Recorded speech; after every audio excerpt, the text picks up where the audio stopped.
Aura farming is what we call a chapter beginning like this, but I would argue that that's too small a term, and this is a whole freaking atmosphere, ladies and gentlemen. What's up, guys and gals? It's Kengan Omega, chapter 321, entitled Regrets. Now, I've got my fair share. I'm sure the rest of you do as well, but I actually don't know why this chapter is called Regrets.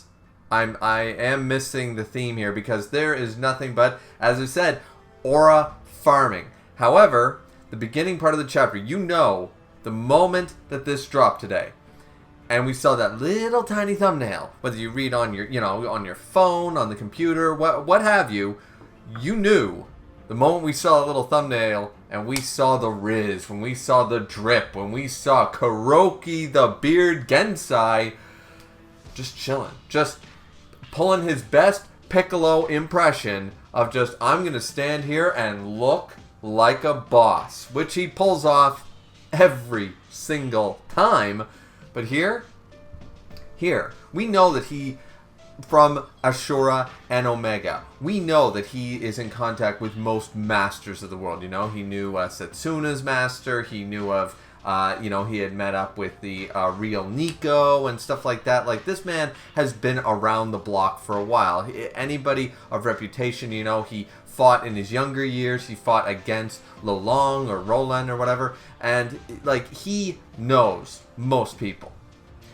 But there's a character that has been left out. I'm sure it must be in a volume extra or something like that, right? Because, of course, he would know one of his good friends, one of his drinking buddies, is obviously Garp the Fist, right? Monkey D. Garp has to be one of the masters Kuroki Gensai is aware of. He's got the epithet the Fist, he's got the epithet the Beard, Beard meets Fist. I mean, it's a Chuck Norris joke just waiting to happen.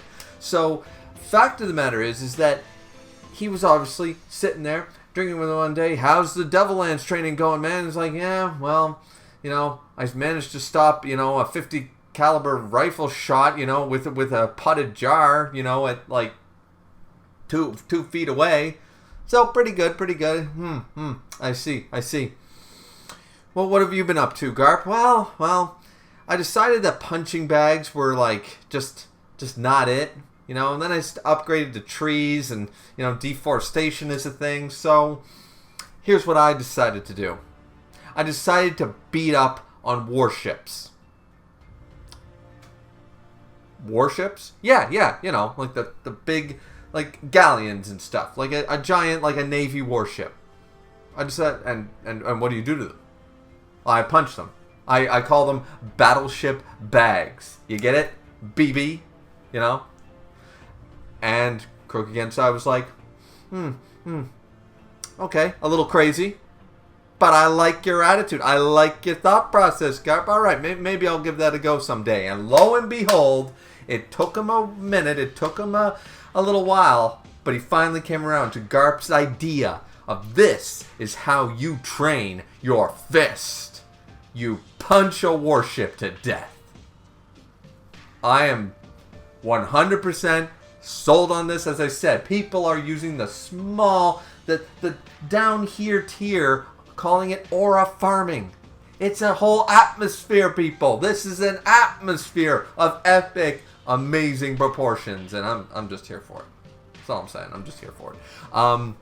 Kuroki is amazing, and we get to see our man. When I first saw this page, by the way, before we move on, when I first saw this sequence, I assumed, in the first two pages, that Karo here, which we get to see our Seaman boy, who did not get enough credit because, of course, he lost in round 1 against Saw Paing in the Ashura tournament. But this dude, seriously, without actual fighting techniques and stuff like that, he could beat up a lot of the quote-unquote legends.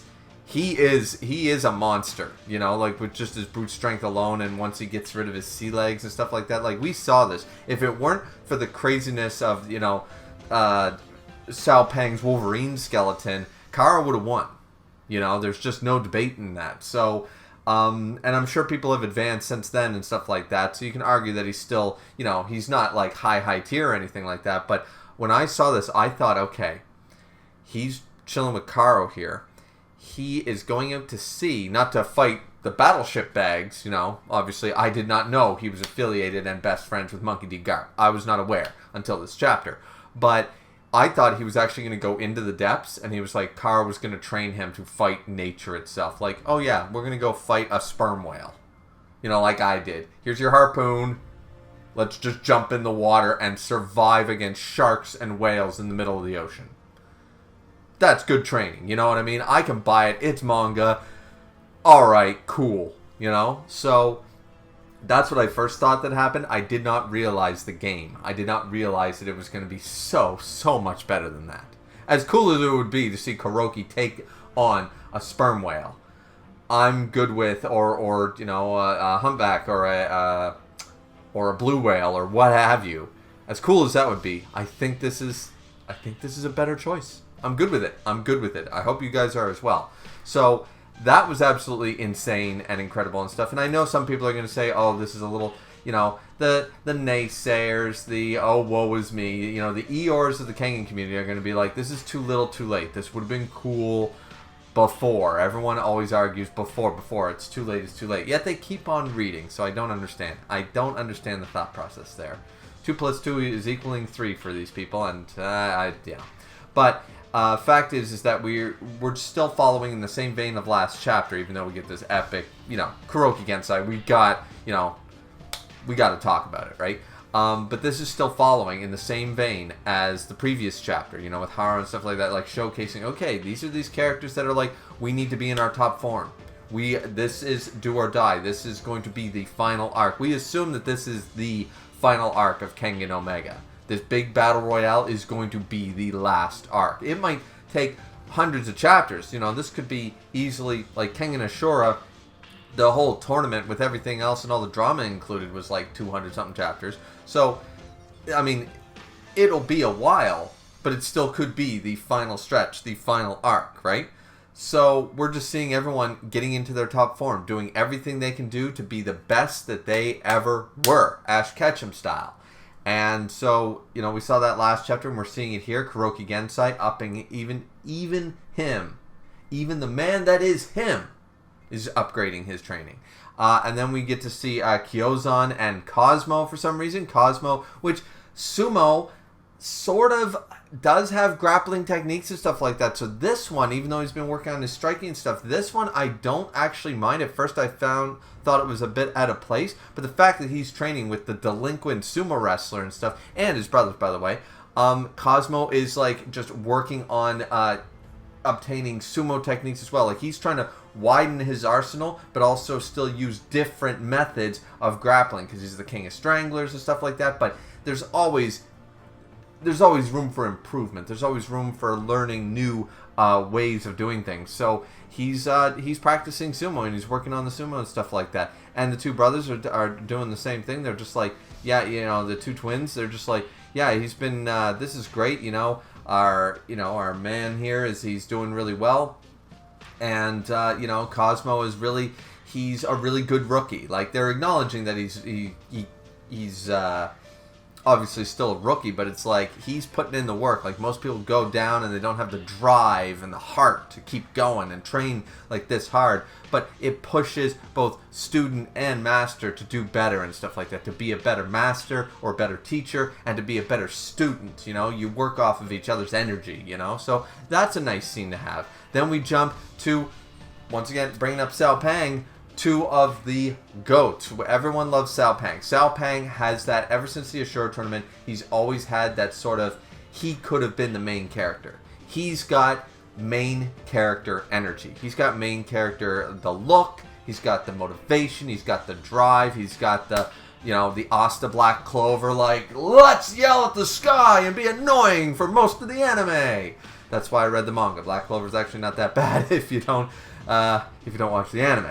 And Gaolang, of course. Gaolang, the Thai god of war is here. And even though he's obviously vastly improved, I would argue that Saw Paing has probably, I'm going to say it, he's probably improved quite a bit as well. Like it's not just Gaolang who did an amazing job. He once again pushed a very, an evolved Agito. He pushed him. And remember, when Agito and Gaolang fought, Hatsumi Sen would have beaten Agito. You know, that was round 2, Agito, that they went toe-to-toe, and Gaolang lost. Of course, you know, the broken, you know, so it was sort of happenstance, sort of like the butterfly effect and everything. Adam versus Zeus in Record of Ragnarok, same idea. Had the blood not gotten in Adam's eyes, blah, blah, blah, would Zeus have lost, potentially? You know what I mean? It's just that little thing that, you know, spider webs and creates this entire new tangent. And, but we saw that Gaolang still went toe-to-toe with an Agito who is also better than his Ashura version. Of course, he's only improved since then, but he improved in the Purgatory fights. He's been improving since the Ashura tournament and improving. So he has gone through at least 3 improvements, I would argue, since he fought Gaolang the last time. And Gaolang had matched that energy. He matched that speed. So Gaolang here, even though they're going to be the ones sparring, I would argue that Saw Paing is still not going to be any slouch. These are the 2 rivals. You could argue that Gaolang has, you know, Agito is sort of his goalpost for the one to defeat now that he's suffered 2 losses to him. I would argue, yeah, of course. Medell is one, and Kano is one. Of course, these 2 are big, you know, heavy losses on Gaolang's side. You know, on his, you know, on his shoulder, on his psyche, and they're always going to be there. But Saw Paing is his rival, you know, like, and when we use rival, the best way to describe a rival is something like, to go back to like more a children's anime like Pokemon and Yu-Gi-Oh and stuff like that, right? Like Yugi and Kaiba and Joey and stuff like that, like rivals in that sense, you know. And also where you can still be friends. A Yugi Joey one is a very good example. Or Red and Green. Ash and Gary. You know? Well, see, Gary was much more snobby and stuff like that. Ash and Red and Green make a better idea for this. But they're friendly with each other, you know? So Yugi Joey. Friendly with each other. Obviously, Gaolang is the Yugi. Saw Paing is the Joey. But Saw Paing is still a very good fighter, you know, coming into that and stuff like that. So this is a good bromance. This is a good relationship. It's a healthy, you know, we want to improve with each other sort of idea, right? This is sort of, I'm not going to say that the Koga-Ryuki relationship is bad in any sense, but it felt forced in a lot of different moments throughout the 300 plus chapters of Omega. Here, this is sort of where we want to reach. This is the peak that we want to reach with Koga and Ryuki. We seemingly have reached it now, but it feels unearned in a sense. So, but this is a really nice bromance that they have, and so they're like, well, this is the village and stuff like that. You know, they talk about it like this is a really nice place. So this is the first time that Gaolang has actually sought Saw Paing out. Saw Paing is always the one, you know, itching for a fight, and he's always tracking down Gaolang.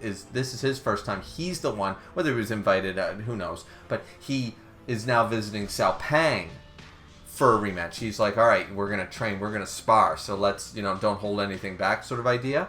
He's the one seeking out Saw Paing because he knows Saw Paing will be up for a fight. He knows he can take him.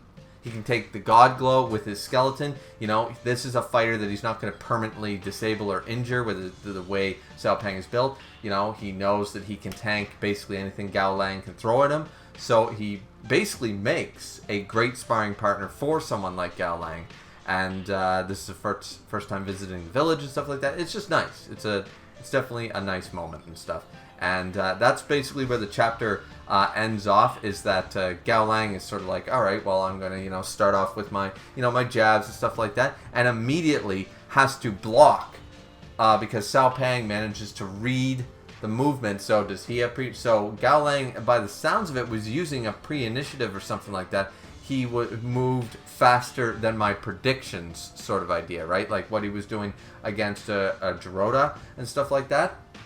He's like, all right, you know, it's like, all right, this is how he's going to move. All right, then I'm going to go here. And Saw Paing managed to, so does he have pre-initiative now? I'm fine with the upgrade of these guys from the Ashura tournament all gaining, you know, that type of pedigree and stuff. So Gaolang is really shocked by this. He managed to get his hand up to block it in time, but Saw Paing redirected where he was going, and Gaolang was caught very heavily off guard and stuff like that, and it ends up with, you know, I'm not letting you get that far ahead of me sort of idea. And I like that Saw Paing has been training this whole time. So while he was not part of KVP and stuff like that, or the Real Champions Tournament, Saw Paing has done nothing but continuously been improving. You know, he was part of the Berserker Bowl and stuff like that, but he's been improving. We know that he has just steadily been working his way up, and the fact is he's not going to let Gaolang. He's still in the fight. He's not a retired vet or anything like that, you know? So I like that, and I like their relationship a lot, so this works for me. But, yeah, that's it for me, guys. That's chapter 321. What do you guys think, though? Because I personally thought this chapter was... I was happy with it. It's just a lot of aura farming. We're seeing some of our fan favorite characters. We're seeing Cosmo, Gaolang, Saw Paing, Kuroki Gensai. We're seeing, and personally, Karo, like Karo. We're just seeing them all basically aura farm to be like, we're going to all be in peak shape for this. They don't need to be the one to take down the connector for this to matter. We know that they're not the main character. We know that the connector, well, Kuroki's definitely going to be involved with the connector fight. But they don't need to be the ones for us to spend time with them doing the training. Do you know what I mean? This is a battle royale where it's still going to matter who comes in second, third, and fourth. Do you know what I mean? I know that the main plot is to defeat him, but what about the other worm characters? It's not just going to be Yan and Shen. I'm sure there's going to be other antagonists. And don't you want to see weird matchups? Wouldn't you like to see maybe Hatsumi Sen versus Gaolang? Wouldn't you like to see, I don't know, Cosmo versus, I don't know, Kuroki? Just for shits and giggles, you know what I mean? Or how about Cosmo, with all his grappling, versus Jiroda? You know, the swing where he touches you and can swing you immediately versus the guy who wraps around you like a snake immediately in The Zone. Does everyone remember The Zone? You know, we can have some really fun matchups here, and if it's stretched out where we actually spend time dedicated to it, it's not just about the Oma versus Connector fight. There are so many other potentially great fights in this big battle royale that I'm fine with these chapters spending time to showcase us everyone getting into peak condition. I'm good with it, you know, because if we didn't do this, if Haro showed up in his full-on Himalayan form, and if Cosmo was like, yeah, I've been training for sumo for a year, and if Gaolang and Saw Paing were like, oh yeah, we've been sparring the whole time and stuff like that, I know what the community would do. The community would say, or if we saw these all in flashbacks while the Battle Royale was going on, people would say, this wasn't foreshadowed, this was unearned, enough with the Record of Ragnarok flashbacking every fight, you know, we get 2 chapters of fights, then we got a flashback to, oh, I did such intense training every fight. You see, you can't win. You can never win. This is the better way. We're setting up, and we don't need to see every character, but now that we've established, maybe next chapter we'll continue with this. We might not, but the fact is now we've seen over half a dozen characters, side characters, quote unquote, who are now part of the cast, who are going to be part of the Battle Royale. Now we are seeing them all getting into peak form, into peak condition and stuff like that, and upping their training regimen. So now, when everyone shows up and they're like, holy shit, these guys are all crazy and stuff, nothing's going to feel unearned. Nothing's going to feel like, well, how did he get so strong in the time skip and stuff like that? Like, what's with all these power-ups off screen? No.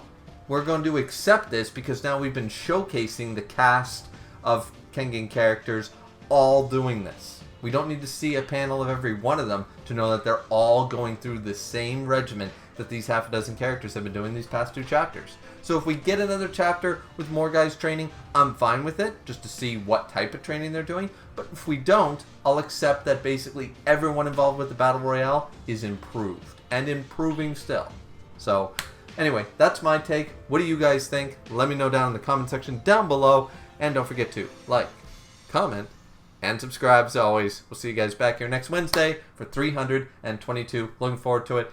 Love this chapter. And remember, it's not aura farming when it's the beard. It's an entire atmosphere.